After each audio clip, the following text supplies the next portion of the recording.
Welcome to the very first episode of Conversations on Creativity with Nick Leo. I'm Nick Leo, your host, and we are here at LaFace Studios where all of our episodes will be happening. Today, our special guest is Devin and Angelet. Thanks for joining us. Let's jump right in. Hello, everybody. Welcome to another episode of Conversations on Creativity here at LaFace Studios. My name's Nick Leo. Appreciate you guys being here, tuning in today. Our very special guest is Devin Angelet. Devin, how are you doing? Great. Great. This is going to be a more challenging podcast than others because I feel like conversationally I have such a candid relationship with you to keep questions from just being too, I don't know, is there such thing as too candid in this context? Maybe not. Maybe that's how this one will be a little different, as we'll just ask, I don't know, whatever comes to mind. Like, for instance, the shade of your dress and that couch, how's that feeling right now? Like, do you feel more seen because your face is popping out so much, or do you feel less seen because your dress blends in, or what do you think about that? I think vibrationally, me and the couch had the same idea today. And what more could we say about it? I have a lot of different colors that I like to wear, right? I usually wear black, or I have some like pink shit, but somehow I ended up wearing the same color as the couch the day that I would be sitting on the couch being filmed. So right in the vibe. Yeah, and that leads to the first question that was totally premeditated. What's your relationship with intuition in the creative process? Cool. I thought you were gonna ask, like, what's your relationship with the couch? So. No, I wasn't gonna. You could answer that too if you want. I'll leave that to your intuition and the creative process, my relationship with it. Okay, that feels like I'm putting it outside of myself, and I'm saying, how do I relate to intuition, and how do I relate to creativity? So I relate to intuition in the sense that it's my knowing. It's like a wordless communication also, and it's quiet. So it can't really be drowned out. It's almost like just on a different frequency that's never clogged. And it's just like where I'm putting my attention. So that's my intuition. And then my creativity is just, it's life. It's every moment, every breath seems to be the creative act. And then when I'm like writing a song or something, it's often done in the same manner that I just live my life. This answer and response is very meandering, and that's often what my creative process looks like. Yeah. Very meandering, and I'm often finding out where I'm going as I'm getting there. Yeah.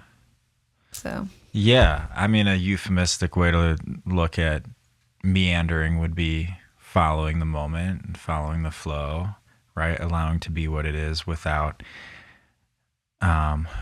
too much, without trying to contrive something or necessarily like push something in a certain direction, right? Like allow it to just kind of move step by step, but still there's like a fluidity. It's not random. It's like You rolled down the hill before, like in the grass? Yeah, of course. That's what it feels like a lot. And sometimes there's like a challenge. It's like, okay, who can roll down the hill and like get to a certain spot? And then I'm like trying to like steer myself as I'm rolling down the hill. Yeah. I've never successfully like rolled in a direction. So yeah, you just gotta let it go. Yeah, I realized I didn't really give much of an introduction and say, what you do. I love that. Yeah, there's just so many things. We just jumped right in. We could edit one in, but probably we'll just jump right in. But just so y'all know, if you don't already, Devin Angelet is a really incredible singer, songwriter, multi-instrumentalist, also builder, handy woman, just like very creative individual in many ways. Do you do visual art? I feel like you would, but I have no idea if you do art. Yeah? Yeah. That's cool. What kind of stuff do you like to paint or draw or? Okay, so I do love my shit on Canva. Uh-huh. Like fucking around with that is a love. So graphic design. And then outside of that, I've always loved to draw, especially when I was like a younger child.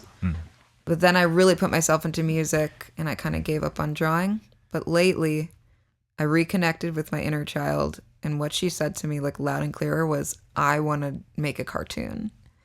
So I started animating using Procreate, and I showed you my little blob jumping up and down. Yeah. And that's also what I'm trying to do right now, is learn how to do frame by frame. That's very cool. So, yeah, when you're deciding your next creative endeavor, you said it's kind of like rolling down the hill. I do want to talk about Mike. Mike, tell me his name again. Splurging. Mike Monday. Daddy Mike of Monday. Splurging. Might have to bleep that. Mike Monday. Redacted. Yeah. Yeah. Mike Monday, yeah. Mike Monday. Yeah. I do want to talk about that. But before we get there, for you, when you've, let's say even like prior to that, because that was like that's been I feel like a game changer in some capacity for your creative process, right? At least in the realm of music. I don't know if in general that's how it's been, but how would you decide what to create or what to work on? Was there a feeling of just like kind of an inner child, like, hey, I want to go this direction? Or has it been like a mix of things, like your mind is like, I feel like I need to do this? Or what has that looked like for you? Ooh, it feels like a weird intertwining of both of those things. Okay. Because I think I have this character in my mind about who my dad is. And I see him as like a man who wanted to have music be the focus of his life, but also wanted to start a family. So then he went to the police academy. Okay. And became a police officer. Right. Natural plan B, if you're not a musician, join the police academy. Yeah. Right? Yeah. And like, I can't even pretend to understand the environment that led to those decisions or anything. Right. But I have this story in my mind, as we often do, about our parents. And so I always saw him as like an artist, but maybe even like a failed artist or an artist who wasn't truly fulfilled. So looking back, I see that I took that on almost as like the logical thing to do is to pursue art and pursue music and to make it, quote unquote, or do whatever I saw that he couldn't fulfill. Yeah. So that feels very logical, but it also feels very inner child of like, maybe they'll love me more if I can fulfill that. But when it comes to like the less subconscious level of the question, which is like, how do I choose what to create? I think that creating is often a way for me to meet myself. So I choose whatever medium is going to help me have a conversation with myself and just get lost in that. That's usually my goal, is like, can I see myself like as the most important person right now, and just what's going on with you? Show me through the most cryptic medium and I'm going to decipher it. Because I love you and I care about you. Yeah. Yeah. What have been the contexts that's led to the most self-discovery, if there has been any pattern within that? Like, have you found that when you've had, say, like more isolation, like time where you can just really be in your own space while you're creating? Has that helped? Has it been something that's just been maybe like a more, when there's like a more emotional impulse before you create, and then all of a sudden you find something, or like something emotional emerges? Has it been a mix of different things? Have you noticed that there's been any pattern in whatever realm of creativity that might be that has led to that a deeper level of self-discovery?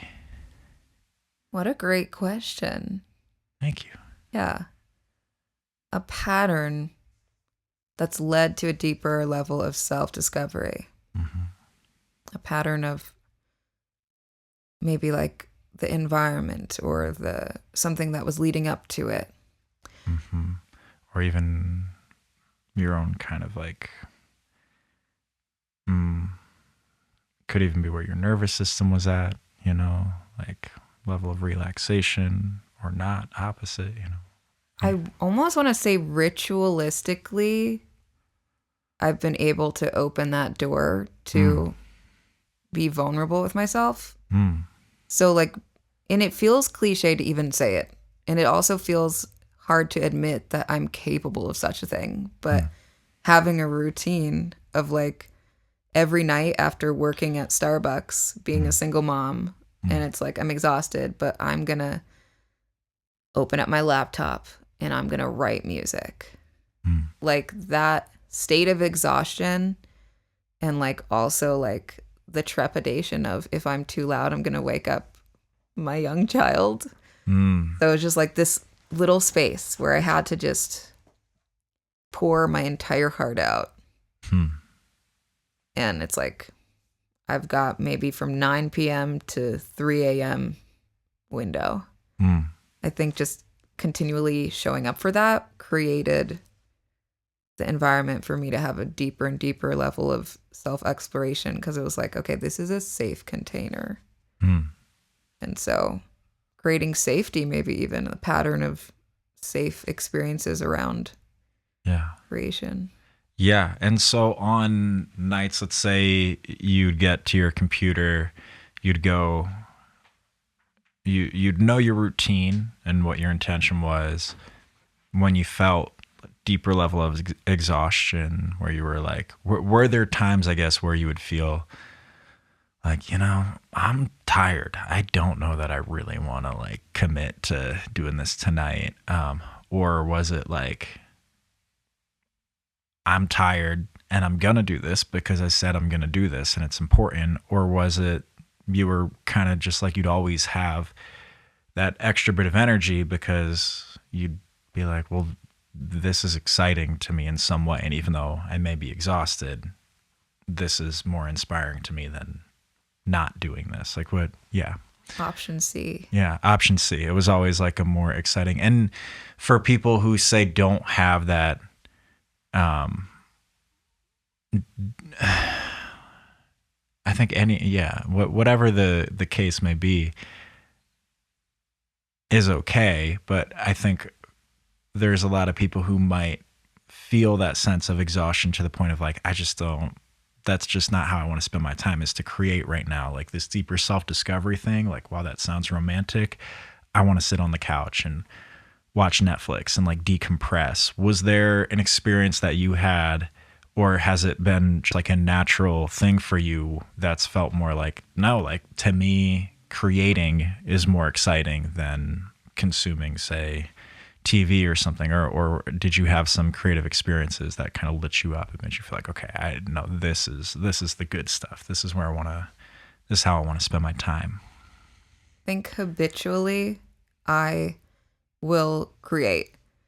And I've at times been really compulsive about it, or maybe even it was somewhat guilt inspired. Like, how could I be consuming? Like, I need to be practicing creating. And like I'm already behind. If I'm not creating, then I need to be practicing technique so that I can create more freely. And so consuming, especially television and things like that, was very hard for me to do. Yeah. But lately, I have experienced the type of tiredness that's like, I don't really want to create right now. Yeah. Slash, like, why am I so resistant to sitting down and watching something? Mm. Like, I felt like I was running away Mm. from things I was afraid to see. And Mm. I felt like I didn't trust myself. And yeah, it felt like I couldn't trust myself to protect myself from things I didn't want to see Mm. or consume. So I just became like a serial creator. Mm. But I think that has downsides. Yeah. And so lately I've been trying to consume more media, Yeah. even especially like with my family. Yeah. And just Yeah. I consume like a creator. I do. I'm always thinking about like how the thing I'm watching was created, Mm-hmm. how I would have created it differently. Mm. Yeah. What have there been some moments that you can recall right now that like a specific type of self-discovery that you could somehow put into words through those habits of sitting and creating, ritualistically? Yeah, like I don't know. I want to say this in like a respectful way to myself. I think lyrically, writing lyrics can like reveal thought contents. Mm. And so the the realizations I've had is like, wow, that's how you think. That's how you feel. That's how you just automatically relate. Like for instance, like maybe I'll just start to sing a song and it'll be like all this time I spent waiting. All this time I spent wanting you and you never want me back. Like that's just a spontaneous lyric. Mm-hmm. Why is that like at the tip of my tongue? Mm. Like that's the exploration. It's not that it didn't take me that long to get to that. Right. So often it's just like let something come out and then look at it and just be like, what was that? Mm.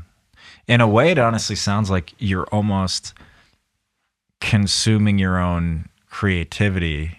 100%. And so you don't have maybe as much of a desire as others to consume other types of content because you're generating your own content, in a way. Yeah. I'm thinking of that snake that like eats itself. Yeah, eats its own tail. Yeah, that's a very spiritual symbol. And what it means is, I don't know, isn't that the universe or something? I don't know. It's everything. Well, for me right now, it means what you're talking about is like, I never even thought about it like that. But I definitely consume my own creations. Yeah. Well, because it's an interesting way. Like some of the times when I'm writing, usually it takes me more distance from a piece before I start, I think, really consuming it. And there's, more of this kind of, a little more distance at least. Like time? Yeah. That's what I mean when I say distance, I think. It's like a little bit of time and like fleshing a thing out to a point where I'm like, okay, this feels realized enough to like express the thing. But then really I'm not even able to consume it then because like I think I have too much of like the critical thing. And this will probably segue nicely into, conversations about the splurging technique of Mike Mondays and, some of the different ways that we can create without that critical thought. But I think, yeah, for my experience, I've been, it'll either just be this like very focused creative energy or rather, it's usually this focused creative energy until, say, the song is out and I have the form or like a demo is made. And then when I listen to it from there, it's mostly just like I kind of hear the things that I would like to be a little different, a little better, how, like, where it could go, but I don't allow myself, I guess, to like really receive it for what it is. There's been some songs recently that have come out that it's just been like, they've just been so simple in terms of like lyrics, the chords, the songs, and it's not on the nose. It is this like very subconscious flow to where like as soon as I finished writing it already, I was able to look at it and be like, I wonder what's going on there. Like, I like it and I don't know why, but I like it. And it felt a little different than like, I almost felt like a little less connected, or it was like almost a little less personal in a way. Yeah. But it also felt deeper than other things I've written in another way. And yeah, and I was able to reflect on it pretty quickly. But I think it's interesting to hear how, like, yeah, you can have this experience where a lyric might come spontaneously or a song might come spontaneously. And then, you know, I don't know if that critical voice is also there at times, but it sounds like you have a pretty distinct, unique ability to have to, like, you know, set down that critical voice and have this very neutral, like, so what's happening here? What's happening? Like, what did Devin just, what's going on with Devin? Yes. You know? Yes. Yeah. I It's very feel special. like when you said that about the way you're interacting with it, and then you said that when you were doing the more simple songs, that you felt almost like separate. Yeah, it was simple in a sense, but lyrically it was something that kind of flowed, that like there's a lot of complexity and actually poeticism, I'd say, in these couple of songs recently that have come out, where it's like the meaning's not as clear on first glance or listen. And I think it wasn't as emotional too when I was singing it, but it was like this sense of like flow and just rightness, like intuitive, like, oh yeah, this is what that's supposed to be. Of course, I don't know why, but it is. And then as soon as I was done, I'm like, but why? You know? Huh. Yeah. That's interesting. Yeah. I'm curious about that as a process. I'm like trying to think if I've ever written something where it just felt like it was just flowing out. Like, yeah, that's the line. That's interesting. It's very new to me. It was like really only a couple weeks ago. I've had things that just are like more of an emotional impulse, but this didn't feel emotional. It felt, I don't know, it was weird. It was something different, you know, different kind of channel of writing. I like to think of it like that personally, but yeah. I do feel like there's the parts of me, and I feel like, and I think this is a dynamic that I could change, because I've almost been getting annoyed with it. But it's like a little sister. Like, I feel like I'm letting my little sister write music, and that she is writing a lot of these songs. And there's some songs that I've written where it's like, no, I'm channeling a crow. Or like I'm writing from my future self. But very often I'm giving my songwriting process to my little sister, and I'm letting her talk about what's important to her. And I'm thinking I have 3 older sisters, and maybe I'm just kind of trying to flip the script a little bit and see how I would treat myself in that way. Huh. That's really cool.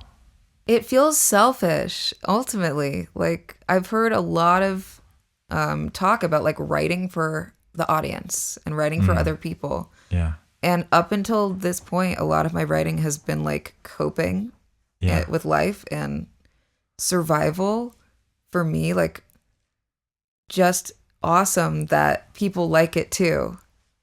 And at the same time, it's like those moments of the actual writing are for me and myself. Yeah. Yeah. I mean, I've heard a lot of thoughts on, people like Rick Rubin, for instance, who maybe like viewers are familiar with. If you like this, then you would probably like Rick Rubin if you're not familiar. But yeah, like his philosophies have a lot to do with being very, I don't think his words would be, I mean, maybe he said it, but I'm not familiar with him using the words like self-indulgent, but like very, yeah, like letting it be your own, very much your own internal process, experience, however that needs to look is all good.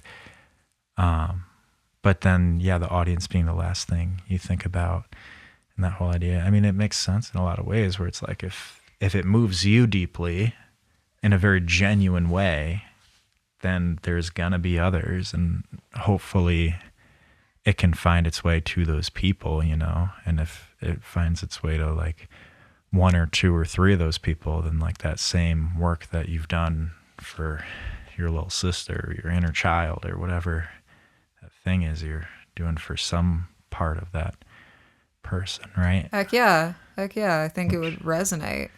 Yeah. And to me, that's something much more profound than being able to make people dance, not to knock people who make dance music or anything. It's just, it can be a more lasting and honestly life-changing experience, I think, for people to, have a song that hits that very particular part that sometimes it takes a long time to find another artist, like a particular artist who has experienced certain things that then you can like identify that thing and reflect and feel that. Yes. Like a nuanced, like a very niche kind of connection. Mm-hmm. Yeah. Mm-hmm.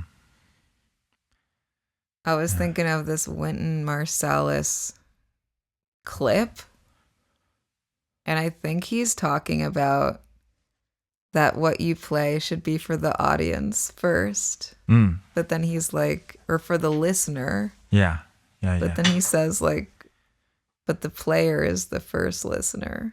That's and it was good. like, I think they probably put those shades on him after he said that.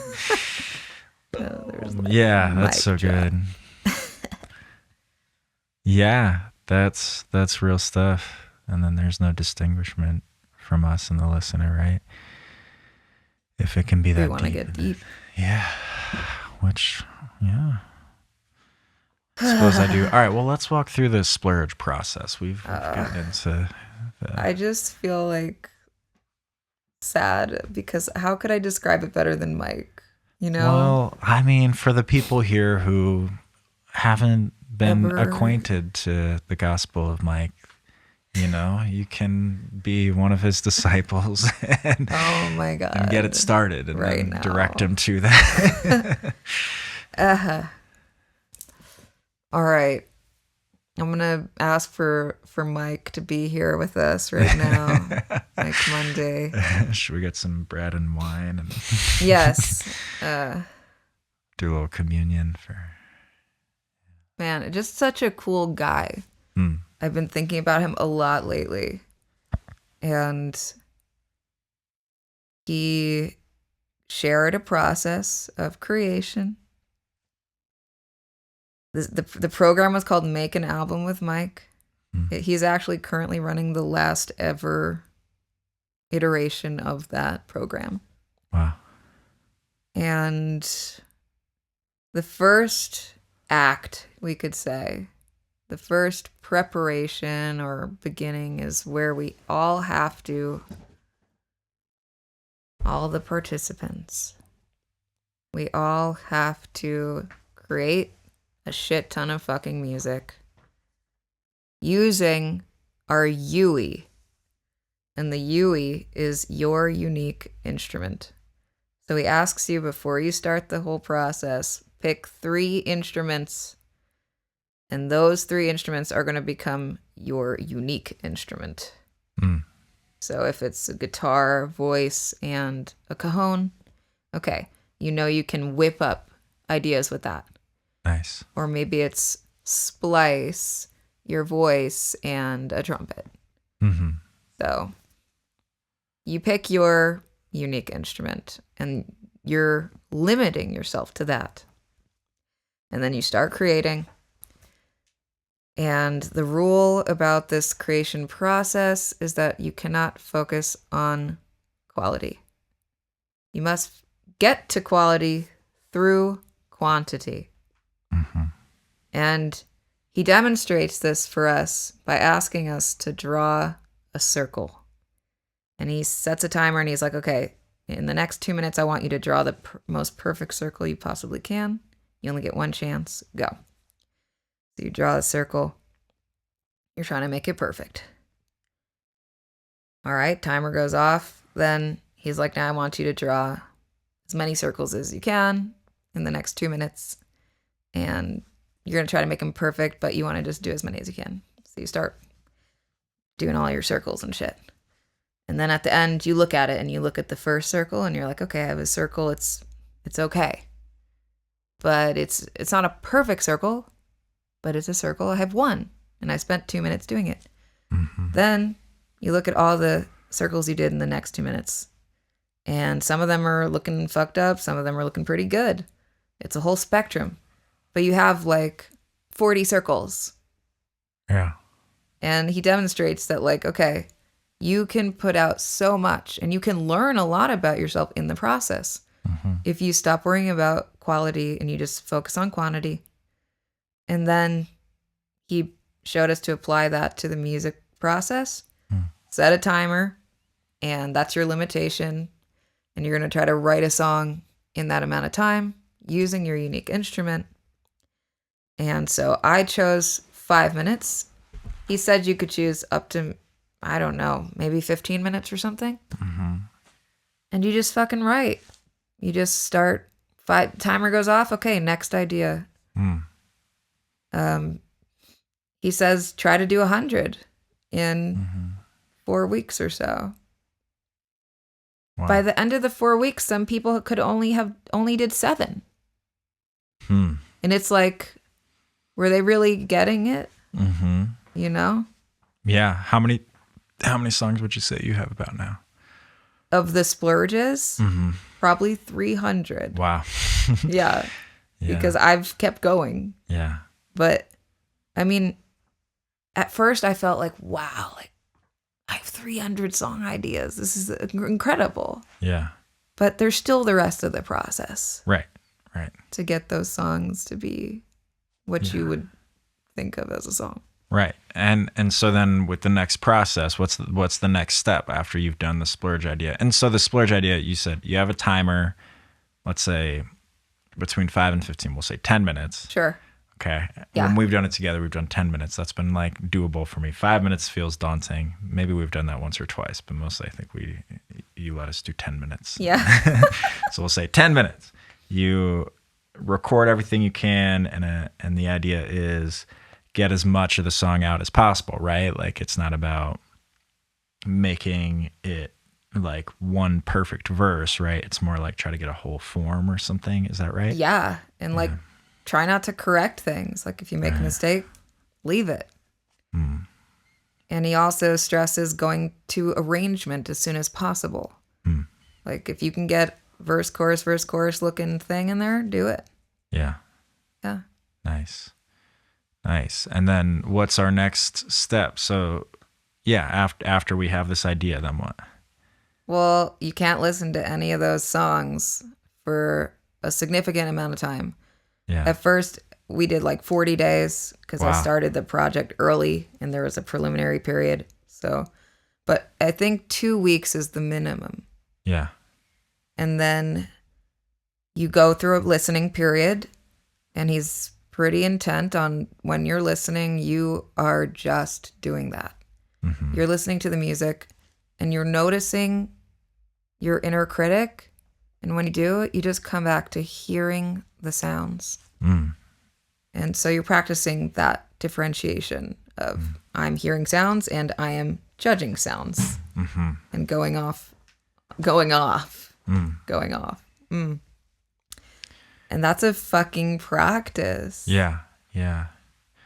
A quick sort of tangential question, but kind of looping back to some stuff we were talking about earlier in terms of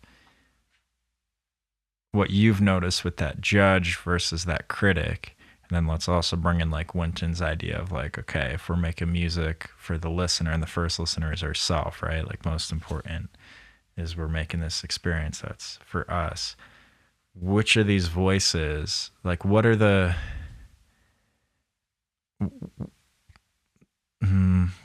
what are the values of either of these voices, each of these voices? Like, where do they play their role in the creative process? And your experience of all this, like, when is it time to bring in the judge or the critic, if ever? And then if not ever, like, what's the, how do you get a song to completion by just having this, like, experience of listening, right? And just, like, kind of accepting the sounds or something that's, like, a little more, say, neutral. You're just bringing me back to all of the existential moments that I had during this process. Word.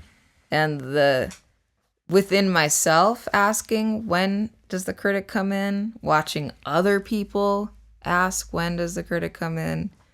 It's just like this total mind fuck. But all I can say is, like, when you're listening, you're either listening or you're doing something else. Mm-hmm. So if you're listening back to something and your brain thinks, oh, that's way too loud, I have to go in there and turn that down. It's like you've stopped listening.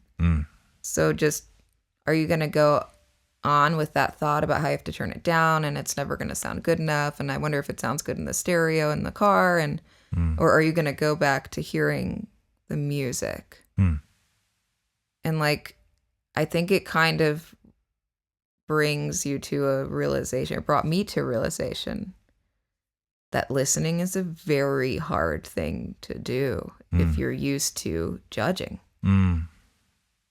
Like, and so the question for me, I couldn't ask, when does the critic come in? Because the critic is always there. Right. It was more like, I need to shut you out of my life. And then I can ask, where do you come in? Right. And that was just my relationship with the inner critic, was always in my ear. Yeah.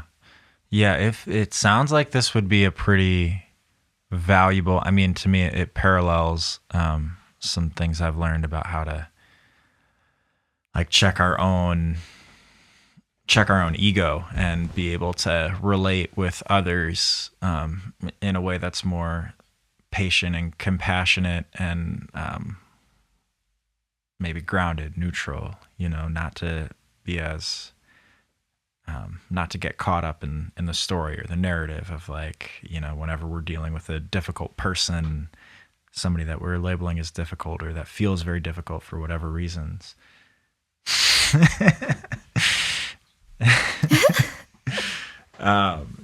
Like, and not to get caught up with like what that thing is or whatever, but to be able to like just experience. And have you noticed anything like that, like in this process? Say, you have a family, and families are always you're gonna come up with challenges when you're close in a room with any one or two or three or five individuals. There's always going to be challenges. So have you found that in this process of kind of having that critic take a back seat, has that been helpful in your relationships with others? 100%. It's just like, to me, these are like such fundamental skills that you can apply to everything. So that's why I felt like what Mike was doing is like under the guise of helping you write an album. I feel like he was like the spiritual teacher that I had been looking for.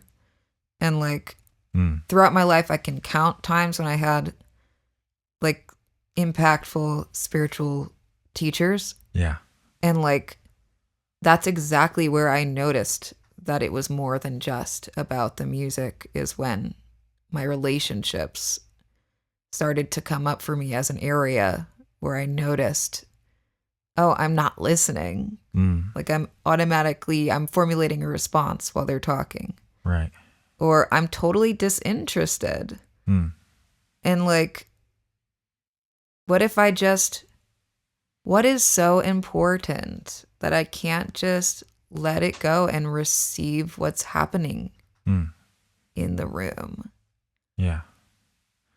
Have you ever felt like that puts you in a place that maybe feels like a bit too vulnerable, or like energetically kind of disarmed and exposed? And so for like somebody whose energy maybe is intense or a little aggressive, or just like, you know, a vibe that you maybe don't really want to be in that vibe, like have you felt like it's just vulnerable? I have to say, to flip that around, is that like lately my partner has been mirroring to me a really good example, because I tend to be like kind of a lot when I'm expressing things. And he's been just like hearing what I'm saying and like repeating back to me what I said. And it just totally disarms me. Yeah. I feel heard. And it's like, how was he able to get past the biting tone in my voice and hear a person who was just scared? You know, like that inspires me. And it astounds me. I'm like, damn, that is like some emotional maturity. So I feel that I would love to do that more. And I'm practicing. He's really lately just been like inspiring me to do that. Yeah. Wow. Yeah. I was like, whoa. Just like, even that, like, can you repeat? There was this whole week where Mike Monday is like, can you say what's happening? Like, if you say this song sucks, how useful is that? What if you say in measure 2, the drums are doing 16th notes, and so are the electric guitars? Yeah. That's way more like what is happening versus that sucks. Right. I'd say there's something that I'd imagine this kind of gets you more, like this listening without the critic would get you more in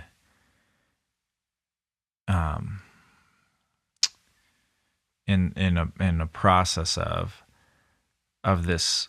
It kind of circles back to, I first asked you about intuition, like sort of almost arbitrarily, but it just came up. But that's, for me, when you said the thing about like specifically in this place, you know, the guitars and drums are doing the same thing. Like when I'm mixing or engineering, when I'm working on somebody's project, producing, I have a very intuitive relationship. And while there are things that maybe, you know, we can all hear that it's like, oh, this could be, you know, we want to do that a little differently. Like there's ways that we can do that that are just, you know, more locked in rhythmically, like right in time or whatever. But then when it comes to the more nuance levels, when we're not talking about things just being like generally on time or generally in tune, there's that nuance. It is just this intuitive thing where like generally the artist and myself will often be on the same page of like, oh yeah, something happens here. And then we kind of hone in on it.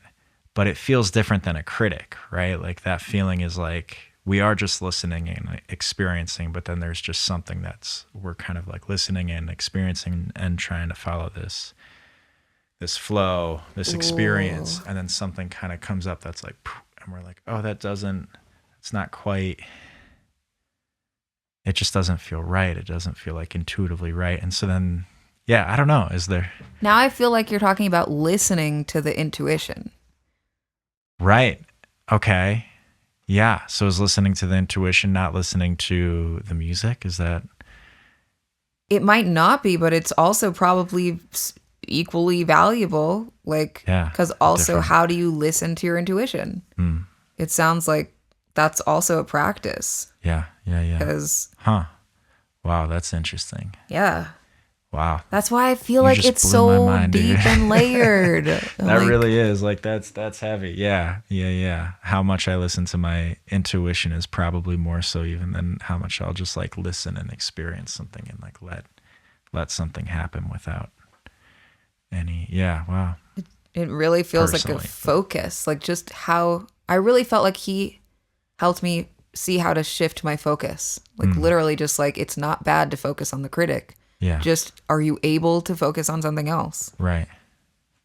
That was it. And what I'm hearing about sitting with someone else and like you just feel like something's off. Like I Yeah. think that scared me so much, especially when it comes to mixing my own music. I felt like something was off. I heard my intuition say something, but like I didn't know what to do. Yeah. But finally, I just started listening. I'm like, so what is it that's like not working for me here? Can we articulate it? Yeah. And Yeah. the process of articulating what's making us feel uncomfortable Yeah. is also something that could really help this society. I feel like when I work on that, I'm helping society. Yeah. Yeah.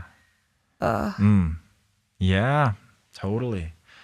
Well, and I think, I mean, that's the value of having also like a great producer that you're working with, somebody that, can be that sort of neutral listening sort of guide or experience. And, always there's going to be a person's going to bring some level of bias, but whenever they are able to kind of hone it and to as much as they're able and kind of be there for that process, that bouncing of the ideas can be something that feels really, very eye-opening. It's rare. Like I'm right now, my next EP that I'm working on, I'm having somebody help me produce it. And I self-produced my last album and, I needed to, and I think it was like more like deeply reflective and a lot of existential things came up, but it feels very important for this process that there is that like bouncing of ideas, and there's something about it that I don't know. Sometimes it's almost like when there's somebody else who can find that way of like turning the critic off to a degree, but like maybe following that intuition or just listening, whatever, when there's this bouncing of ideas, it's almost like both people's inner critic can somehow be like a little more neutralized, or there's just something that I find gets like kind of clear and synergistic when working with the right person. But yeah. I'm imagining that. Yeah. I'm imagining having a synergistic flow with another person in the studio and lining up intuitively. Yeah. That sounds like an interesting experience. Like, interesting is such a boring ass word. Like, I need a better word. Yeah. But it sounds like an experience that I wouldn't mind experiencing. Yeah. Yeah. An experience worth experiencing.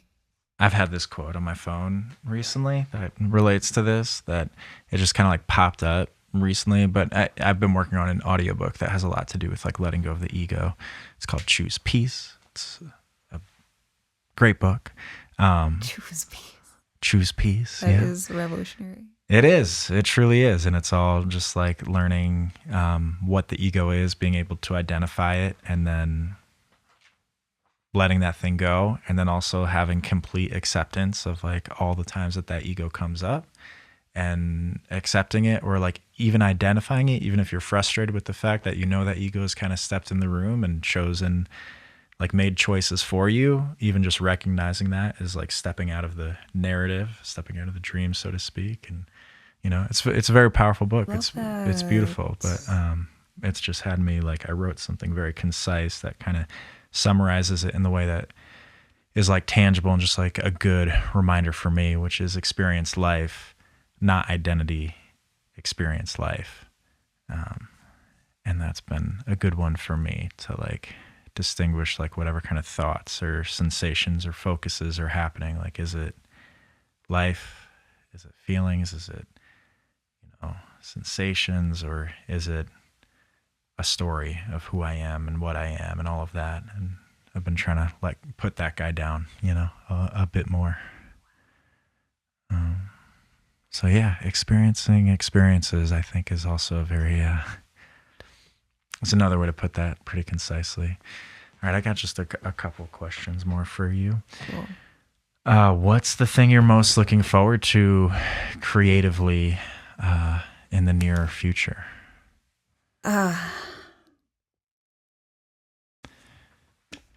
Say like in the next, anytime in the next year. It could be next week. It could be 6 months.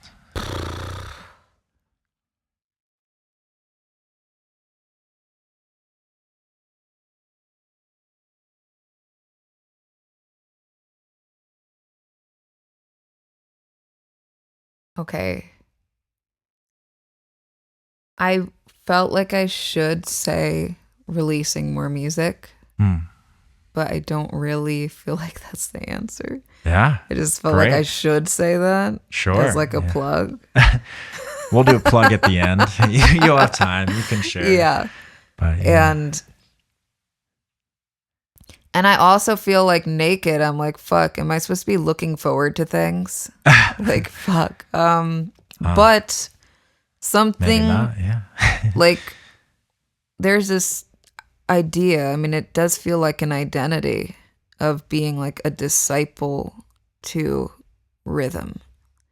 Like when I first started to play percussion, I remember I had this Essential Elements textbook, and it just started out, and it's like, okay, a measure of like 4 quarter notes, and it's like, this is what a quarter note is and shit. And like, I just remember playing through all those super basic exercises. It just was life to me. Like, I spent all summer just focused on basic rhythm, and I feel that coming alive for me again by playing the cajon. I'm like, I'm looking forward to becoming more of a disciple to rhythm than I have been in the past years. Past 5 years, I'd say. Yeah. That's what I'm feeling. Like, I kind of feel like, oh, I can't wait to get home and like, or get, just get into that groove with a pitchless instrument. Yeah. That's beautiful coming from a singer. Would you say like primarily music wise, you're a singer? Yeah. Yeah. And you're totally excited about the rhythm. Yeah. I understand. On multiple levels, rhythm really excites me. But then like even just with me playing the trumpet, I've been like working on that I started a couple months ago, and like bass was my primary instrument for the longest time. Still my strongest instrument, but like other than the studio, I suppose. But yeah, bass. If you told me a decade ago or 5 years ago or a year ago that like I'd be playing trumpet, I'd be like, okay, yeah, sure. But it's just sometimes we're just drawn to these things, and with the trumpet, I have to be so focused on breath. There is a lot of technique involved with it, but that's not. I do that as a means to the ends. It's not like the technique is necessarily exciting. There is something that feels good about like the discipline of it, I guess, in a way, being a disciple in a way, but there's like something with the way that the breath is connected to the sound production, and the melody is very deep and new for me. I'm a singer, but not a singer in the way you are. And I think it's connecting, and I'm a singer in my own way, it's all good. But, but just like, I love singing and all that, but having something that's so like, this is an instrument for melody. That's what you're doing here. There's like a different level of connection to melody because of the breath. And yeah. I totally really cool. Get it. That's how I feel about the saxophone. It's like suddenly like I feel connected to my breath in a different way that I just didn't before. Yeah. So thanks. Yeah. Thanks for inspiring me I was jealous of your trumpet playing. That I just was picking up another instrument. Yeah.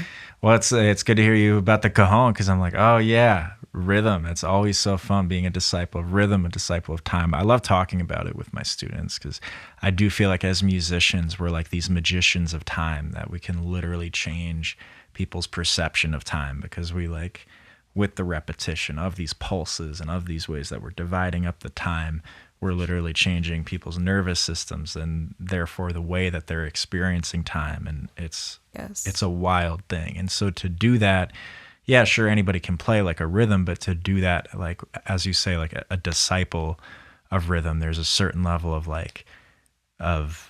it's a discipline, but it's more about the surrendering and commitment to like keep like being this, becoming an authority by having to be like so humble, like through humility, becoming a true authority, like this humility of whether it's like putting on a metronome or playing along with people who are like truly, like authorities of time and rhythm. And then through that, like slowly but surely we get deeper into our own. And yeah, it's powerful. Yeah. Today I was just realizing like I could let a rhythm live in my body. Like, especially playing a drum, it was like, I just felt like if I would invite the rhythm into my body, it would come out so much more easily than me like psychoanalyzing or like making it like, okay, trying to visualize the rhythm on a staff. Love that skill. But I also was just like, if I had just come home from working a really long day and like I was with a group of people and my job was to keep time, but also my job was like to communicate to the others like how I was feeling through my instrument. Like I would just speak through the instrument. And I would just like especially a groove. I feel like a groove is so conversational. Yeah. That like I just want it to be a full body experience. Yeah. I'm so in my head. I'm so in my head like all the time. So yeah I think rhythm is how I want to get more into more embodied. Yeah. Yeah. Yeah. So powerful. Yeah. We talked a bit about it. Devin sometimes will play bass in my band when she's got the space. And in our last, she's got the space for the bass, another instrument that you're just diving into head first. Yeah. And in our last rehearsal, we were talking about clave and all that. And like, yeah, I mean, I feel very strongly about rhythms, grooves, particular rhythms, and them having, I mean, I go as deep as feeling that rhythms have these medicinal properties and these like ways of unlocking parts of our humanity and just our empowering us when we get deep enough with these things, the ways that various, just the way that ancestors like, had around playing rhythms around, say, like a fire, just like drums and dance and the movement and all that, or like one particular rhythm. It's just like anything that you give so much repetition to, you give something more power, the more repetition, like mantras or whatever. And a rhythm, it's like a rhythm is meant to be repeated. So that's like the most repeated thing. And then you're just locking deeper into that. Yeah, I feel a little wordy and heady saying all of this, but it's, if you can translate it into the body, that's what is meant to happen, Yeah. That's why I commend you for like doing these interviews. Oh, thanks. Because I think it's just, I think it feels weird to talk about these experiences. And I've heard, like, oh, are you just talking about an experience instead of experiencing it?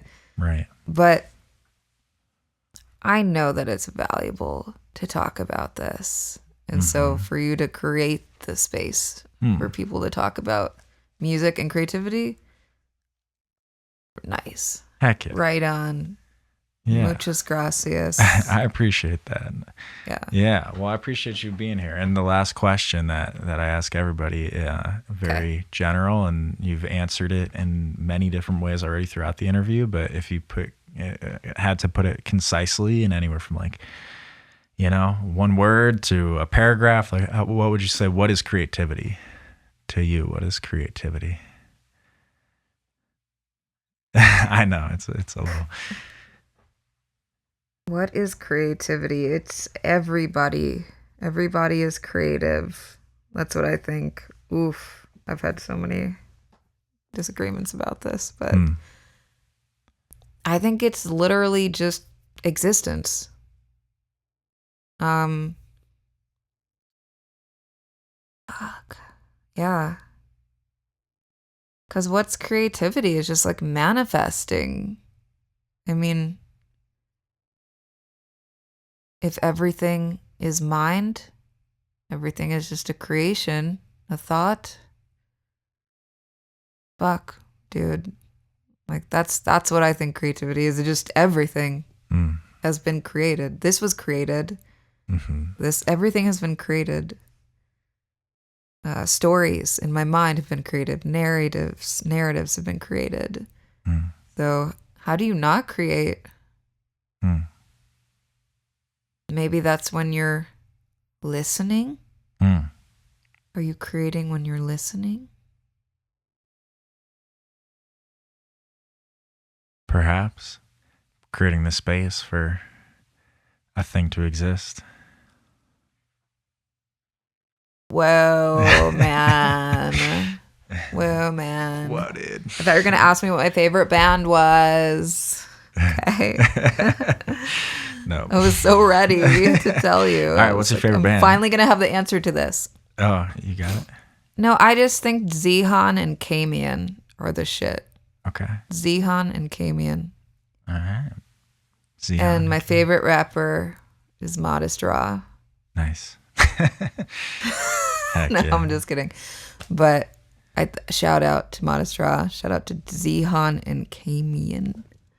All right. Heck yeah. Well, will you plug some of your stuff? Tell us about some of your stuff that's available, where people can find you, listen to your music, or follow your social media page where you post music and you post you building cool stuff and just being an all-around badass creative human. Yeah. You can find me on Instagram. You can find me on Spotify, Apple Music, iTunes, all of the typical streaming services. You can find me in real life. I live in Clarkdale. And you find me outside, catch me outside if you want to fight. Is that like something you offer, or like a way you connect with people to fight with them? Or yeah, it's one of my offerings. Yeah. It's just like straight up a fight. Nice. Yeah. That's cool. No. Yeah, you can find me online and stuff, but find yourself, Honestly. That's great. Well, that's a good way to end it. All right, y'all. Well, find yourselves, and also find Devin Angelet, Maybe find me like a marketing agent, because I'm not doing a very good job. But. Yeah. DM her marketing agent at this Instagram that's here. Oh yeah, what is my Instagram? See, like what the fuck? It's okay. It's on the screen. Right? Okay, good. Okay, very well. But you can say it too. Yeah. I don't even remember. Devin Angelet. I think Devin. Definitely find her marketing. Maybe me too, though. Yeah. Find yourselves. Thank you guys for tuning in to another episode of Conversations on Creativity here at LaFace Studios. My name's Nick Leo. Thank you again, Devin Angelet, for being here.